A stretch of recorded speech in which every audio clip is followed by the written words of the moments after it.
I really hoped when I first signed on to this campaign that along the way we would make this campaign a platform to magnify the voices of activists who are in the trenches doing the work that they're doing. So everywhere that we go, we have to bring our allies along with us and give them a platform to talk about the work that they're doing. Because after this election is over, that work is going to continue and our movement is going to need to continue. So this is about taking these voices and these ideas and putting them up against the electoral system. And then we've got a whole lot of things to do after November 4th as well that I'll talk about. I was an elementary school teacher in New York City's public schools for 9 years. I went through many trials and tribulations. When I started, I had no idea what I was actually going to be up against. I thought it was going to be like, great, I'll be a teacher, I'll join the union, we'll probably fight about budget cuts and supplies and pencils and things like that. Little did I realize that there was going to be like a, 1%er type plan to get rid of public education as I knew it. Little did I realize that being where I was in Harlem, that I was at the ground zero of this plan, where they were going to use the language of the civil rights movement to rip up public education, wrap themselves in the robes of people like Rosa Parks and Martin Luther King, and call it justice. And so that really was a huge surprise to me, and many of us tried to find our way to figure out and understand what it is that we were up against. And I think a lot of the speakers really put their finger on it, that it has to do with the growing competition in our society, the tightening of life opportunities and chances, the growing competition over jobs and housing and everything in the society, and now bringing that more and more into the schools. Talk about stress for a middle schooler. I'm also the parent of a 4-year-old. Already, all of my neighbors who are, parents of 4- and 5-year-olds are like their hair is turning bright white because they're terrified about tests. Oh yes, tests. For 4-year-olds to determine which kindergarten or which pre-K that they will be able to, gifted and talented tests. Yes. The whole system has become so absurd and insane. And the small print behind the expansion of pre-K, I hate to tell you, is that in order to make sure it's high quality pre-K, there have to be tests. There have to be standardized tests in order to assess the quality of the pre-K. So the whole obsession with testing has gone to the most absurd proportions. And that doesn't mean that there haven't been moments of, any teacher will tell you, there's moments of tremendous joy. There's ways that you can see like what this education system could be.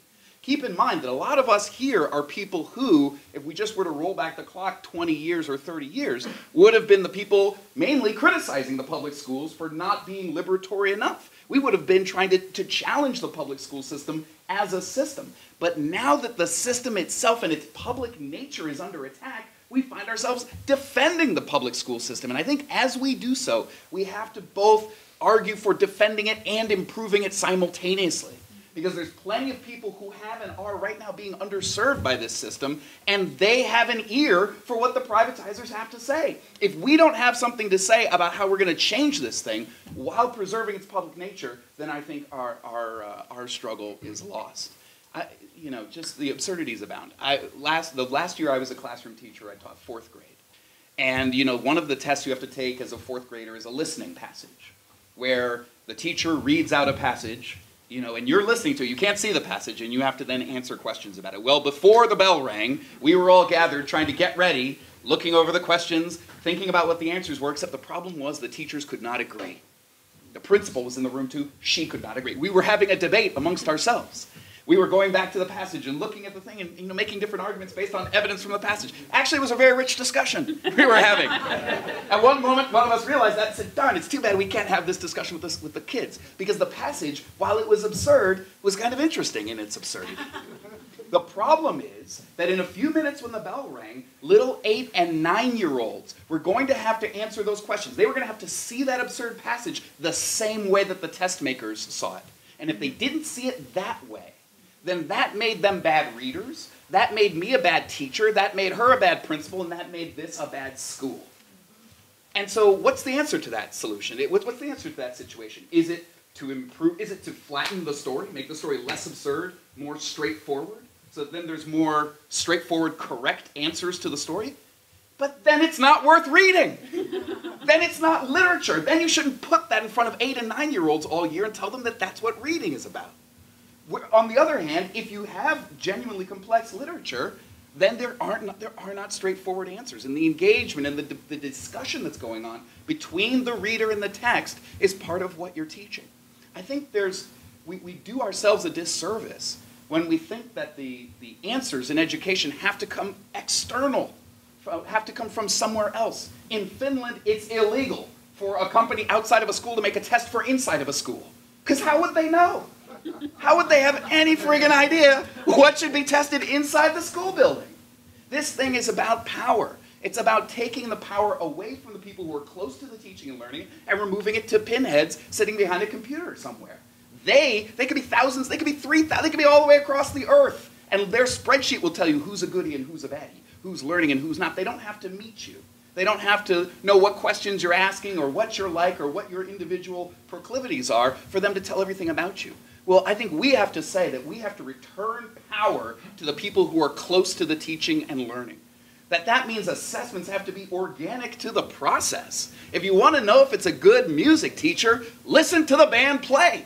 Listen to the choir sing. And that can apply to all different subjects. They say that it can't. They say that inquiry and this kind of more organic approach can't apply, but it does apply. Because I think children are intuitively interested in learning about the world. We had a debate in my fourth grade classroom about fractions and how to add fractions. Can you add fractions that have different denominators? Well, you know, it was fourth grade, and there was a lot of pressure to make sure that they got that question right. But there was one little boy who was convinced that yes, of course you can add them when they have different denominators. They're numbers, you can add them. I made the mistake of maybe not. I allowed this little boy to get up and present his case in front of the whole class. And I thought, surely, as the debate ensues, you know, he won't win out. Unfortunately, he was like shifting the room in his favor. He was a very convincing little boy.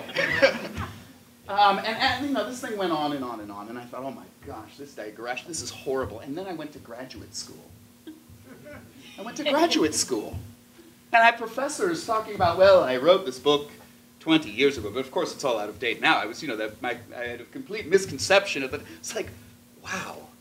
We will allow people at that level to sit with misconceptions for decades and work them through. But we will not allow an 8 or 9-year-old to have a misconception about something for 8 minutes on the pressure of them getting the test right.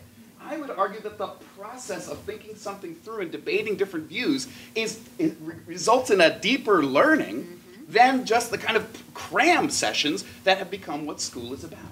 And I think we have to step back from all of this and say, why?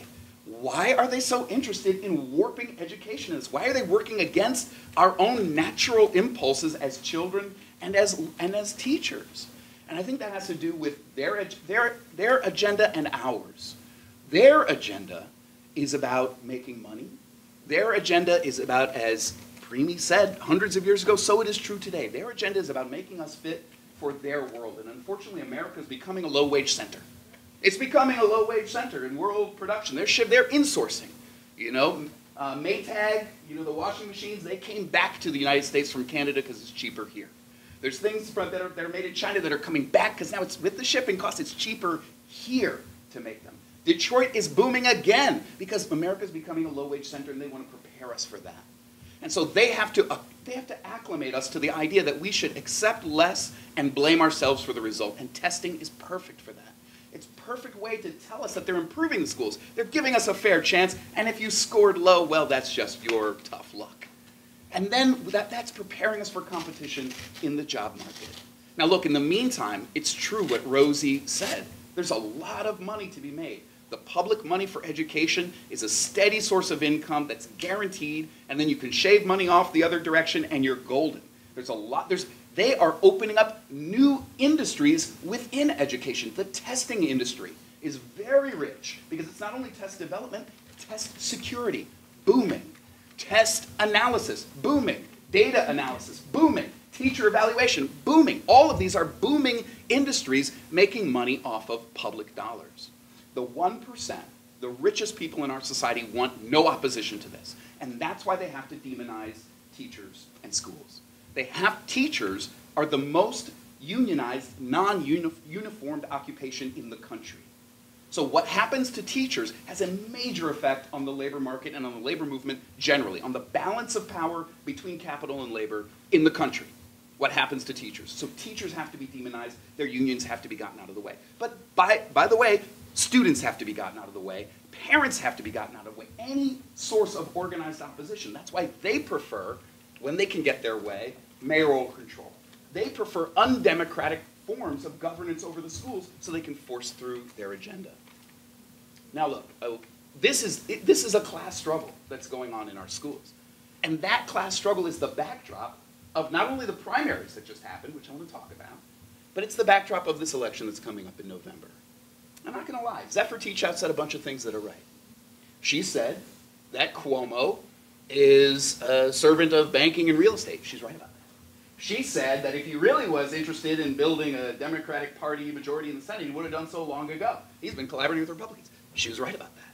She said that this guy has been building a culture, kind of old boy network of corruption that's doing a disservice to working class New Yorkers. Because they're getting the favoritism and it's all about money and working people are shut out. She was right about that. She said he's a servant of the 1%. And she used those terms. She was right about that. The question is now, will she turn around and tell us all to vote for him? Or will she do the right thing and say, I was right to say all of that, that's why you should vote for Howie Hawkins. That's what she ought to do. And if any of you know her, please call her up and tell her to do so. I think she was wrong about one thing. She said that Governor Cuomo governed as a Republican. I think she was wrong about that. I think it's more accurate to say that Cuomo governed as a Democrat. Because all of the privatization and charter schools and testing and teacher evaluation tied to testing, which just makes the testing even worse, all of that Cuomo's been behind, all of that is mainstream of the Democratic. He's not doing that against the grain of the Democratic Party leadership. That's him going with the grain of the Democratic Party leadership. In Rhode Island, in California, in Illinois, everywhere. It's Democratic Party governors, Democratic Party mayors who are pushing through this stuff. That party is a servant of the 1%, and they are carrying out that agenda vigorously. It goes all the way up to the White House and to the Secretary of Education. They cheered the mass firing of teachers. They cheered for the anti-teacher and anti-public school movie Waiting for Superman. So that's what the mainstream of the Democratic Party is about, and I think that's why we have to see the need to reject the Democratic Party and build a movement of our own. But look, that's hard to do. I mean, I wish this was easier on us than it is. Fun fact from our July 11th financial filing is that we had, at that moment, roughly the same number of contributors as Cuomo, just under 1,000. His average contributor gave $10,000. Our average contributor gave $75. So I tell you all here, if any of you have or are donating more than $75, consider yourself a major donor to the Green Party, okay? And please continue to do so. But that just shows the class nature of who we're appealing to and who we're based on and who he's based on. So we have to build a movement, and we're going to have to build an independent movement if we're going to have any chance of winning. And I will just say this, part of the reason that we want to have a parent, a teacher, a student on panels like these is that I think we have to recognize that if we don't stick together in this fight, that we are absolutely sunk. We'll never have enough power to stop what they're doing to schools and win a different vision.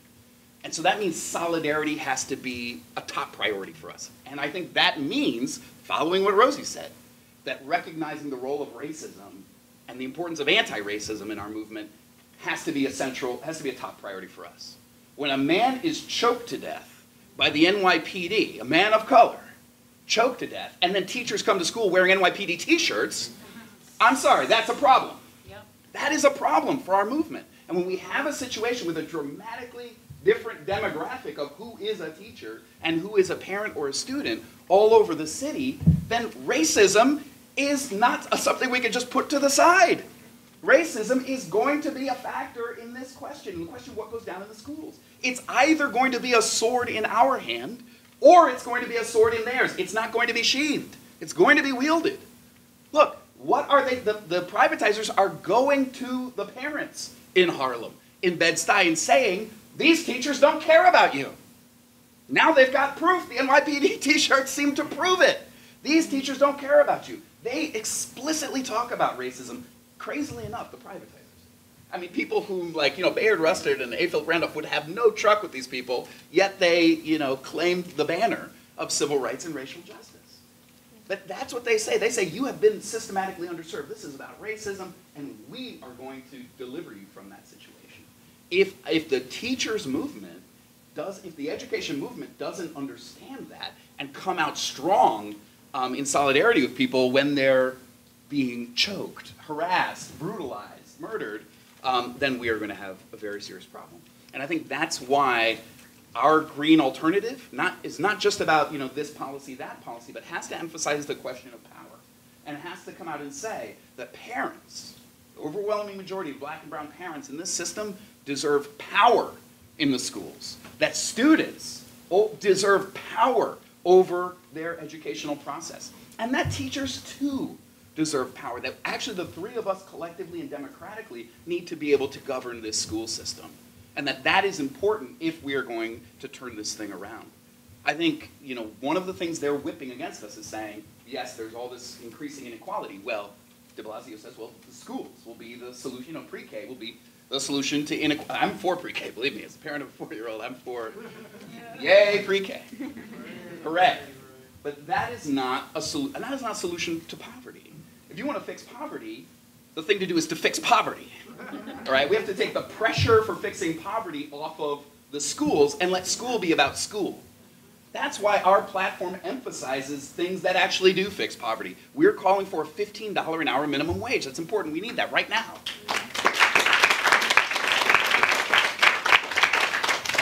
We're calling, as Primi mentioned, we actually had free, not just more access, we had free tuition here in the city universities of New York, city university system of New York for 125 years. Okay, this is not like some crazy socialist pipe dream. Hey, we thought of this crazy thing that could never happen. It happened for over a century right here where we're sitting.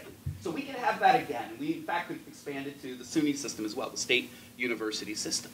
So we need free tuition. We also need a green jobs initiative. We have an enormous problem of unemployment.